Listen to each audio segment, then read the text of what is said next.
Elle avait au départ absolument aucune attache. Vous écrivez d'ailleurs à propos de son départ, donc 20 ans après la fin de la guerre, elle va fuir l'Autriche, s'y sentant finalement en insécurité.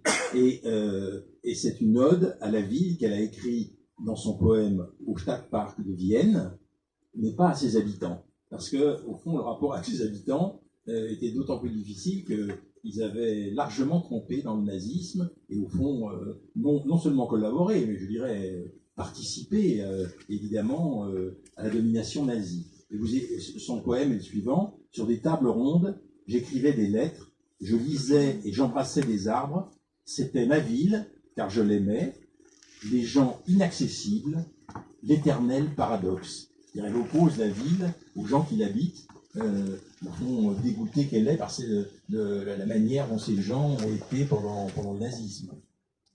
Tout à fait, je pense que c'est effectivement ce qu'elle a voulu dire, puisque cette ville est une ville merveilleuse que j'aime beaucoup. Moi, je considère aussi que c'est ma troisième patrie d'adoption, l'Autriche.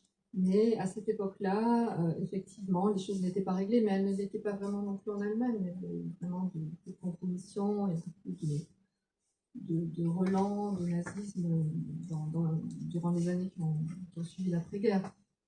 Effectivement, je pense qu'elle n'aurait pas pu rester là davantage, elle se sentait oppressée. Elle en a aussi pas mal parlé avec M. Braun. Et c'est tout naturellement qu'elle a choisi ensuite de partir, à regret, hein, parce que c'est une ville dont elle aimait les musées, dont elle aimait l'architecture, les châteaux. Alors, c'est à ce moment-là, juste après la présence à Vienne, qu'elle va publier Été aveugle. Est-ce que c'est pas une date importante finalement dans disons dans ce qu'elle écrit, et que cette publication va la décider à se consacrer entièrement à cette œuvre qu'elle va mener depuis Düsseldorf? Oui, effectivement. Là, apparemment, à ce moment-là, elle avait compris que plus jamais elle n'aurait envie de travailler comme secrétaire, puisqu'elle a eu des petits métiers qu'on pourrait considérer comme alimentaires lorsqu'elle était aux États-Unis.